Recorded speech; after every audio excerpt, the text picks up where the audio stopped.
The photo showed three young friends sitting for a studio portrait. At first it looked peaceful, but specialists later realized it held a disturbing secret. Dr. Rebecca Foster, a forensic image analyst with 15 years of experience at the National Archives, had reviewed thousands of old photographs. Something about this one immediately stood out. It came from a donated collection found in an attic in Georgia, alongside boxes of old letters and documents kept for more than a century. The picture showed three young black women, likely in their early 20s. They sat in a formal arrangement often used in 1903, two in front, one standing behind. They wore their best cotton dresses with high collars and long sleeves. Their hair was neatly styled, and their expression seemed calm and proud. It looked like a simple portrait of close friends. But Rebecca noticed details that did not fit. She placed the photo under a high-resolution scanner, a tool that revealed what the eye could not. While it processed, she examined the print again. One woman was brighter than the others, and the woman in the center looked unusually stiff, almost too perfectly posed. When the scan finished, Rebecca zoomed in on their faces. The two women on the sides looked natural, with tiny signs of movement common in long exposure photos from that time. The woman in the center looked different. Her face showed no motion at all. Her eyes had a dull look, and her skin tone did not fully match the others. Rebecca felt her pulse quicken. She had seen this pattern during her research into early 1900s photography. She checked the woman's hands and posture. The two women beside her were not simply posing near her. They were supporting her weight. Rebecca picked up her phone and called her colleague, Dr. Marcus Chun, a historian who specialized in African-American photography and post-Civil War records. "Marcus, I need you to see this. I think this is a post-mortem photograph, and something about it suggests her death wasn't natural." He answered fast. "Send it. I'll be there in 20 minutes." Rebecca sent a scan and returned to the image. Families sometimes created post-mortem photos in the early 1900s to remember loved ones, but those images usually made the person's passing clear. This picture was arranged to make all three women appear alive. The two friends had worked hard to create that impression. Why? Marcus arrived with his laptop and several reference books. Rebecca opened the high-resolution scan on a large monitor. He leaned in and focused immediately. "Show me what you noticed," he said. She zoomed in. "Start with the eyes. They're open, but there's no light reflection you'd normally see. The pupils are fixed. And look at her hands. There's no muscle tension at all." Marcus opened a book about postmortem photography. He explained that early 1900s photographers sometimes used supports or props to make a deceased person appear seated or standing. They could even hold the eyes open or paint on the eyelids. "But this case is different," he said. "Families usually label these photos clearly when they wanted them as memorials. Here, everything is arranged to hide the truth." Rebecca nodded. "Exactly. That's what worries me." Marcus studied the two living women. "Look at their faces. They aren't grieving in this moment. They look focused and determined. And notice how their hands are placed to hold their friend upright, without making it obvious. This took planning and a cooperative photographer. And doing this in 1903 Georgia was risky. If officials learned they created a record of an unreported death, or if they were hiding something about how she died. He didn't finish the sentence, but the meaning was clear. He opened a database of early Atlanta records.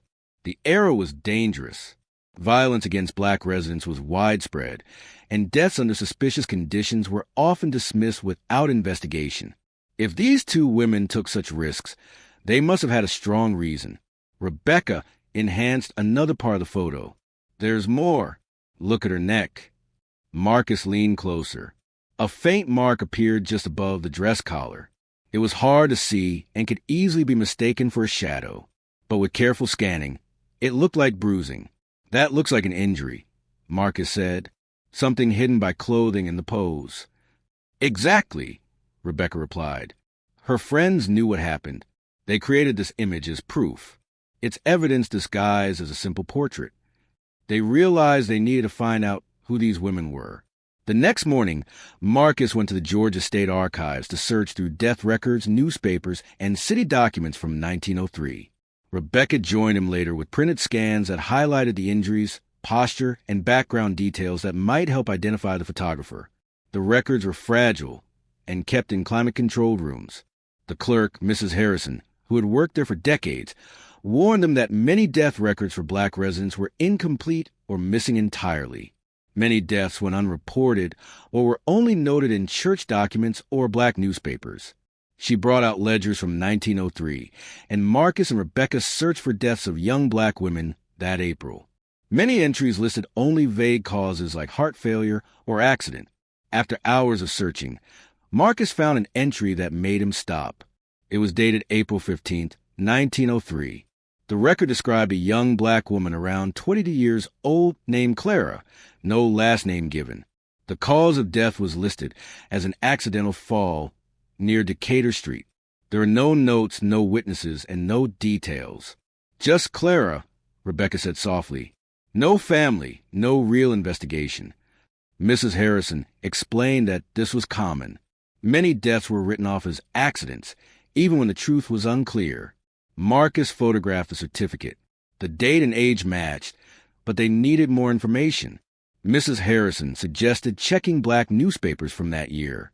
The Atlanta Independent often reported on cases ignored by white newspapers. She guided them to the microfilm section.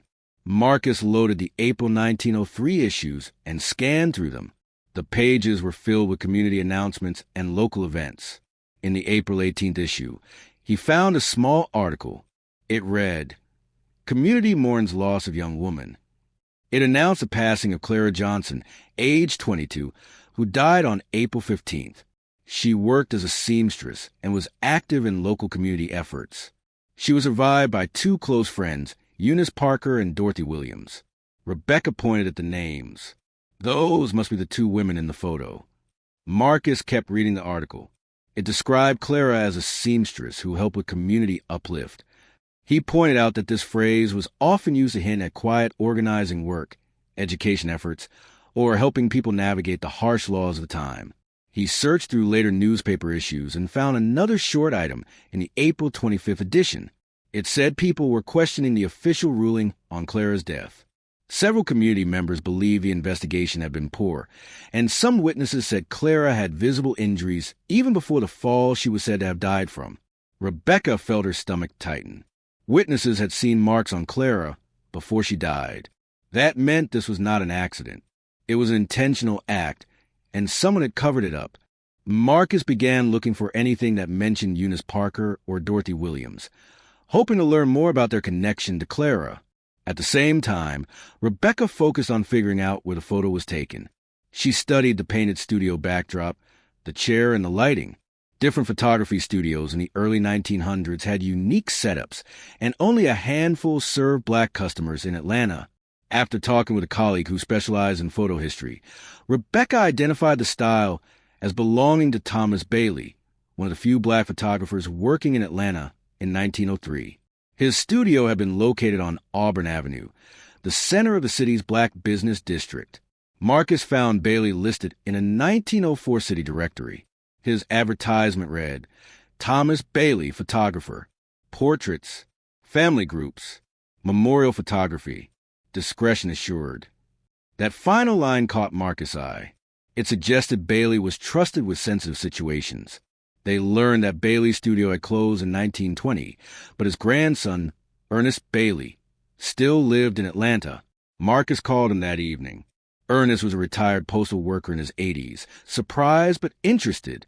"My grandfather's photos," he said. He kept a lot of records. He believed they mattered. They arranged to meet the next morning at Ernest's home in the West End. The house was warm and neatly kept, filled with family photos. Ernest led them to a back room with boxes of glass negatives, ledgers, and letters. "My grandfather photographed many people," Ernest said. "He believed he was recording our presence and our value at a time when others ignored us." Marcus opened a ledger, turning to the entries from April 1903. The handwriting was neat and detailed. On April 17, 1903, 2 days after Clara's death, he found something that made him stop.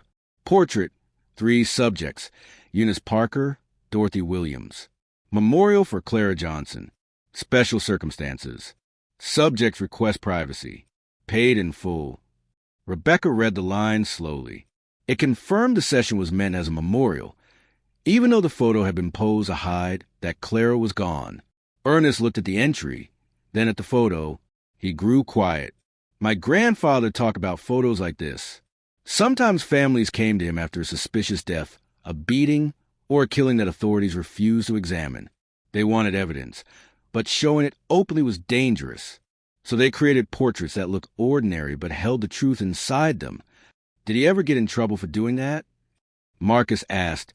He was cautious, Ernest said. But yes, sometimes white officials questioned him or warned him. He tried to protect people while appearing to run an ordinary studio. Ernest paused, his voice softening. He believed that one day these images would help tell what really happened. That's why he kept everything.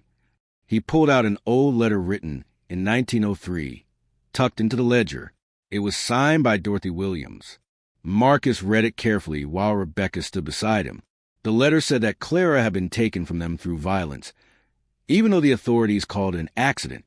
It asked Bailey to help them create a portrait that looked simple to the outside world, but silently recorded the truth. Dorothy wrote that they trusted him to keep their secret until it was safe.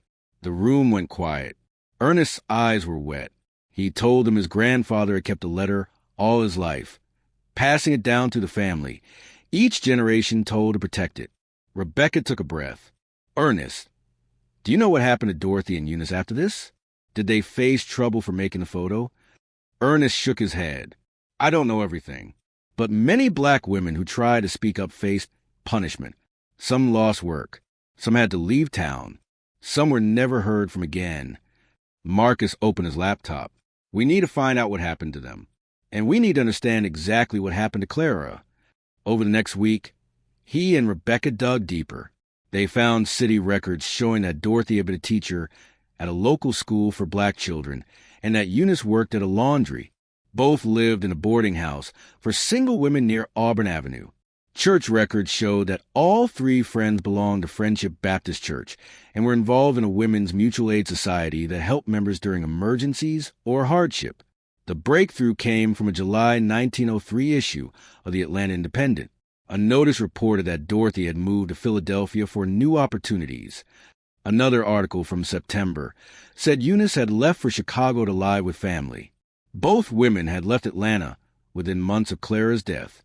That can't be a coincidence, Rebecca said. Marcus then found a school log from May 1903. It noted that Dorothy had been dismissed for conduct unbecoming, a phrase often used to punish people suspected of political involvement or questioning unfair treatment. If Dorothy pushed for answers about Clara, the school board might have used that against her, Marcus said. Rebecca looked at the photo again. Clara was killed. Dorothy and Eunice knew the truth, but couldn't say it aloud. They used this photograph to preserve what happened. Then they had to leave Atlanta to protect themselves. Marcus nodded. And someone kept this photo safe for more than a century until we could finally see what they hid inside it. Still, they didn't know the full story. Who harmed Clara and why? Marcus contacted historians who studied early 1900s Atlanta. One of them, Dr. Vivian Grant from Emory University, responded with information that helped fill in the missing pieces. She had been gathering oral histories and records about Atlanta's black community from the early 20th century. During her work, she had seen Clara Johnson's name in surprising places. Clara was not only a seamstress, Dr. Grant explained over a video call. She was part of a group of black women who tracked cases of racial violence. They called themselves the Witnesses. They gathered information and sent it to northern newspapers and early civil rights groups. Dr. Grant shared documents from her research, including letters sent to organizations that existed before the NAACP was founded, and articles written for northern black newspapers. Clara's name appeared repeatedly as someone who provided information or helped collect accounts. This work was incredibly dangerous, Dr. Grant said. White officials in Atlanta watched for any sign of organizing. Anyone suspected of reporting incidents or sharing information could face violence. Marcus felt everything coming together. So Clara was targeted because of her activism? That's what the evidence suggests, Dr. Grant replied. She then showed him a scan of a letter dated April 10th, 1903, 5 days before Clara died. It was written by a White City official to the Atlanta police chief. It warned that certain black women were gathering information about incidents involving black residents and white citizens. The letter Dr. Grant shared continued with a warning. It said the women gathering information were encouraging others to speak up and that this activity needed to be stopped. The official writing the letter claimed that a seamstress named Clara Johnson was part of this group and that appropriate action should be taken. Rebecca felt her stomach drop. Clara had been singled out long before her death. This wasn't random. It was planned. The record said she died from a fall, but that was clearly not the truth. Dr. Grant added another piece of evidence. She had found a statement from a woman who lived on Decatur Street. The testimony, collected by a Northern reporter in 1904, said on the night of April 15, 1903, the witness heard screams and saw two white men dragging a black woman down the street. The next morning, Clara's body was found at the bottom of an outdoor staircase behind a building. Police quickly ruled it accidental and closed the case. Marcus tightened his jaw. Clara had been killed, and the truth was buried. Dorothy and Eunice understood what happened, but couldn't speak openly without risking their own lives. That's why they made the photograph, Dr. Grant said. It was an act of bravery. They created a portrait that looked like a simple keepsake, but in reality it protected Clara's memory and preserved the truth. Rebecca studied the photograph again. The determined looks on Dorothy and Eunice's faces now felt unmistakable. They weren't simply mourning. They were recording what happened in the only safe way they could. Rebecca asked if anything more was known about Clara herself. Dr. Grant said church records showed Clara had been orphaned as a child and raised by an aunt. She became a skilled seamstress, but her deeper passion was education and fairness. Friends remembered her as bold and committed to telling the truth, even when it was risky. Dr. Grant also found a letter written by Dorothy in 1945, more than 40 years after Clara's death. Dorothy, then elderly and living in Philadelphia, wrote to a civil rights organization to finally share Clara's full story. She ended by saying that the three friends had created a photograph together, and though it looked ordinary, they knew it held a truth that would one day come to light. She wrote that Clara had died fighting for justice, and they had made sure she would not be forgotten. Marcus and Rebecca looked at each other. Dorothy had known the photograph would one day be understood. They next wondered whether there were descendants who should know this history.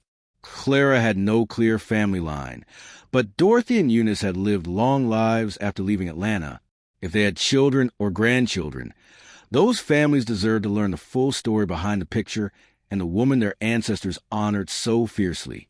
Marcus began with Dorothy, who had moved to Philadelphia in 1903. City records showed she worked as a domestic worker for several years and later returned to teaching in the 1920s, when Philadelphia's black schools were more open to educators who challenged unfair treatment. Marcus found her death certificate from 1947. She had passed away at age 66. It listed a surviving daughter, Helen Williams Jackson. Using public records, Marcus traced Helen's family forward. Helen had 3 children and lived until 1989. One of those children, Sandra Jackson, was still alive in Philadelphia. Marcus found her phone number and called. Sandra, a retired nurse in her 70s, answered. As Marcus explained why he was calling, she became emotional. She said she had the photograph. Her grandmother Helen had passed it down, saying it was important and held a secret, though Helen never knew what the secret was. Dorothy had simply told her protect it and never forget the third woman in the picture. Marcus felt a chill. The third woman was Clara. He told Sandra the truth. Dorothy and Eunice had created the photograph to preserve what happened when they couldn't speak openly. Sandra began crying. She had always known her great-grandmother had left Atlanta because it was unsafe, but she never knew the details. She had never heard Clara's name. Marcus and Rebecca spent the next hour sharing everything they had uncovered. Sandra shared memories too. Dorothy had arrived in Philadelphia shaken and heartbroken, but eventually found her strength again as a teacher. Her life had been shaped by the memory of Clara and the fight for justice. She always talked about courage, Sandra said.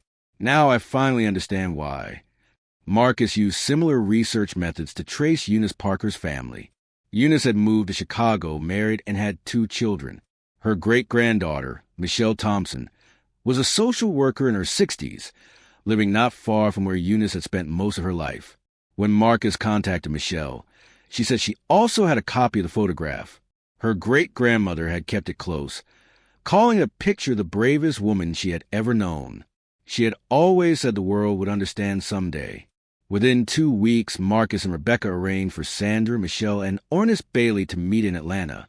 They gathered to see the photograph displayed together and to hear the full story behind it.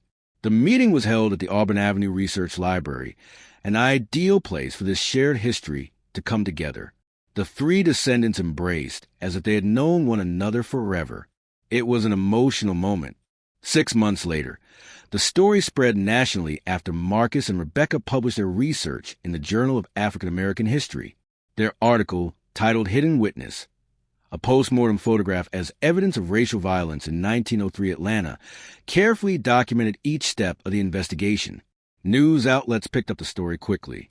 The photograph appeared in papers and on websites across the country. The century-old photograph drew national attention as technology exposed the truth it hid. Marcus and Rebecca centered the women's courage, not the tragedy, and the image became the heart of a traveling exhibit. It highlighted Clara's story, the friends who protected her memory, and the quiet resistance that preserved the truth.